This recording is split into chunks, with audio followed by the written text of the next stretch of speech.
Thanks very much for agreeing to sit down and have a chat, Brooke. It's great to Yes, see you again and catch up. absolutely. Thank you for Um, having me. our pleasure.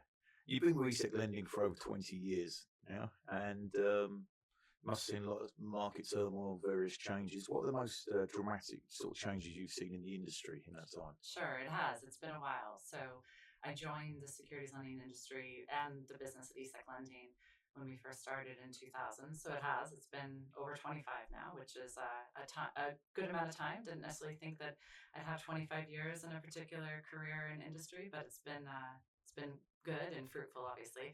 But there has been a lot of change, and I think my perspective has always been more focused on the client beneficial owner lender part of the market. And so I think that's, where a lot of my focus has been, and probably where I've also seen pretty dramatic change in the last 20 plus years.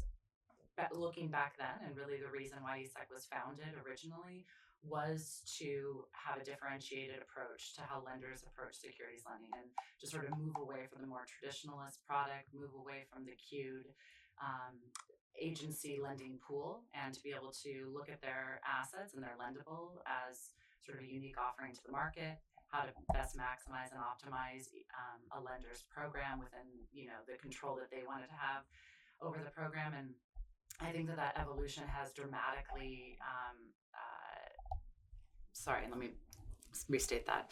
I think that has had a dramatic evolution over the last few decades, where lenders back then, I think, would have treated securities lending as an add-on, more of an operational custody adjacent product, and they would have looked at the revenue as an offset to expenses.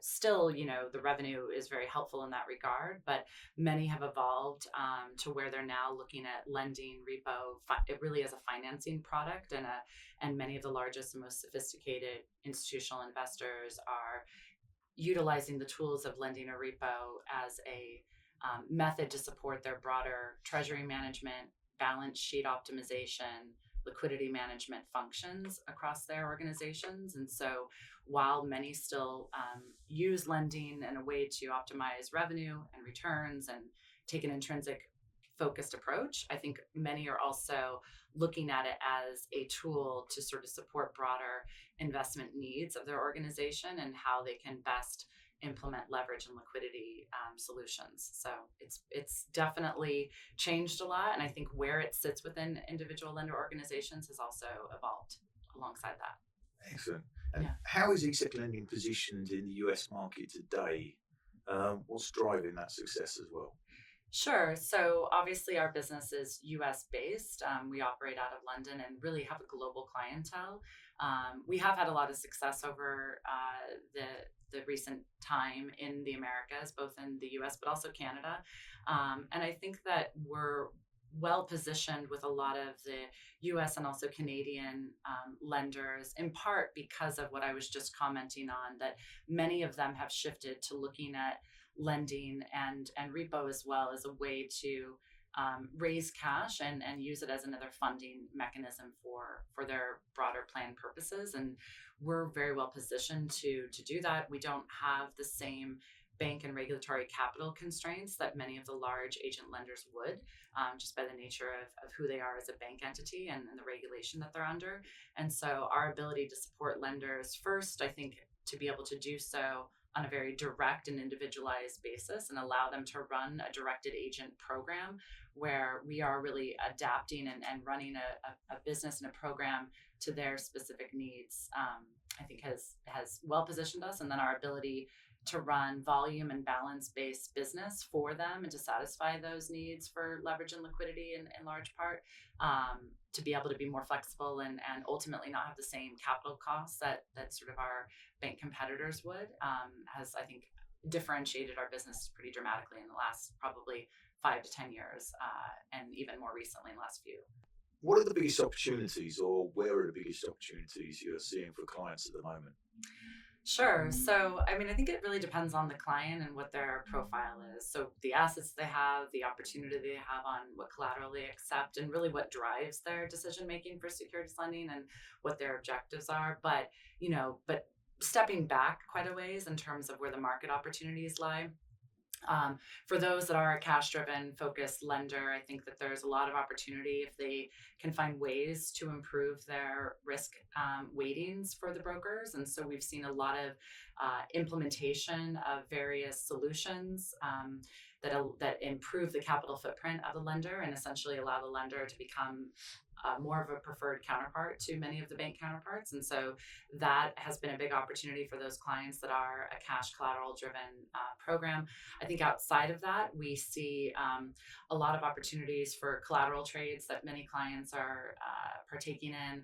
And then where, more of intrinsic focused value is, we continue to see, and the market sees a lot of trading opportunity in Asia and some of the emerging markets. So the implementation of newer markets, the reopening of South Korea in a more meaningful way post that short sell ban, markets like Saudi Arabia, other Asian markets, tend to have more demand. I would say, shifting back domestically in the U.S., obviously there's always interest when there are specials opportunities and your smaller caps are continued to have opportunity there. But U.S. corporates and a lot of high yield interest is still a big area of opportunity for lenders. But I think with the IPO season in the U.S. And some of the upcoming pretty sizable ones that are anticipated with SpaceX or OpenAI or others, I think the market is very much looking forward to those events, and I think has a lot of expectation just with the size and the magnitude of some of those IPOs. And if they're added to the indices earlier, then hopefully there will be more adoption by the larger institutions in terms of ownership. And should be interesting to see how the year plays out in terms of trading and where sort of specials lie, on the back of some IPO and other corporate events. So. Excellent. Independent agents like eSecLending are gaining in popularity for that sort of model as clients are increasingly moving away from the traditional pooled model. Why is that? Yeah, I mean, I would like to say that we've seen that trend over the past 25 years, having started in 2000, like I mentioned at the outset. It is, I think it's not for everyone. And there are still many lenders that I think are well suited to working, with a bank agent lender, or well suited to more of a traditional approach and a pooled program.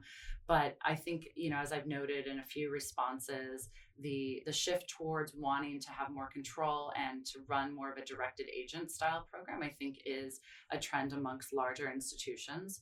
And with that, I think that that agents such as ourselves and some others are very well positioned to building a program and a profile that can best directly suit what the underlying beneficial owner is aiming to achieve with their lending activities.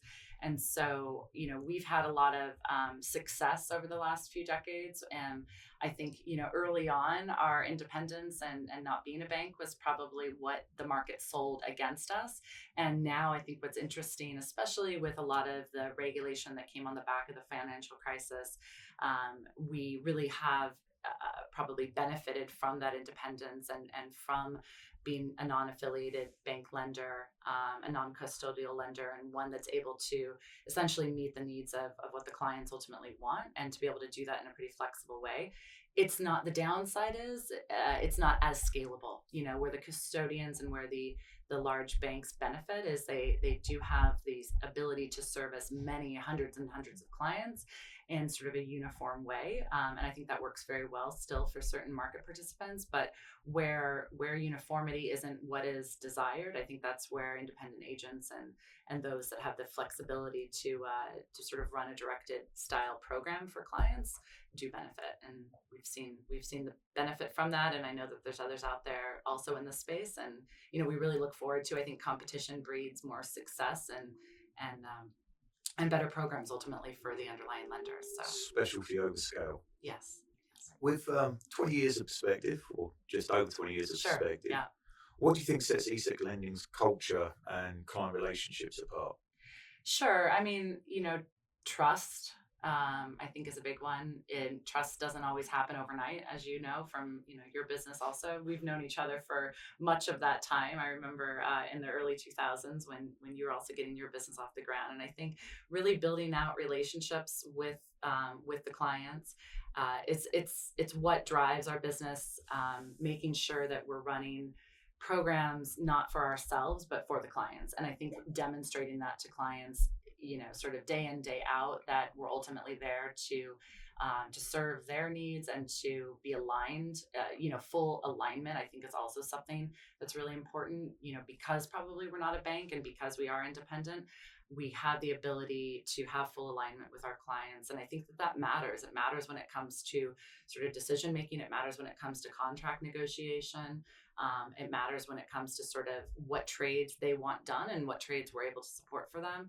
So I think trust and deep relationships are really what drives us. We've always, there's many people within our organization that were with us at our founding, and some of us, like myself, still are here today and really still enjoying the work we do and the client partnerships that we have. And many of those partnerships run the full length of our business in terms of our timeline also. But we've also really benefited from bringing on new client adoption and new partnerships in the last number of years, and hope that again we can grow those relationships in the decades to come, moving forward, and keep that sort of trust and partnership focused client mindset. Great. One final question. Yeah. Looking ahead, what excites you most about where eSecLending and the US market are headed? Sure. Yes. So, I mean, I think that there's, and I've commented on it in other industry forums, I think that there's a tremendous amount of opportunity to continue to serve the needs of these large, sophisticated clients, but to do so in a way that really allows them to run their program themselves. And so I think that the great thing is that with where technology is today and where it's headed, I think the more that we can do as providers to put solutions and tools in the hands of our clients and support them through, the legal framework, through the operational processing and settlement of activities, and the risk overlay with indemnification and controls, all of that is super important. But to allow the decision making and the sort of the reasons for trade execution and what's driving that to be directed or controlled or in the hands of clients, I think is really important. And so I think that as we continue to grow and evolve with our clients and partnering with them on how they want to see securities lending and their related financing activities managed, I think we're well positioned for that, and I'm confident our clients are well positioned as well. So yeah, I think it'll be fun to see how the next, and in some ways it's almost like the next 20, 25 years, I think will really be condensed into probably what's more like the next 3 to 5 to 7 years, just given the pace of change and the speed of technology right now. So maybe we'll both be around to sort of see how it plays out in the years to come. I hope so. Thanks very much for taking time to speak. Thank you, Justin. It's good to see you. Thanks.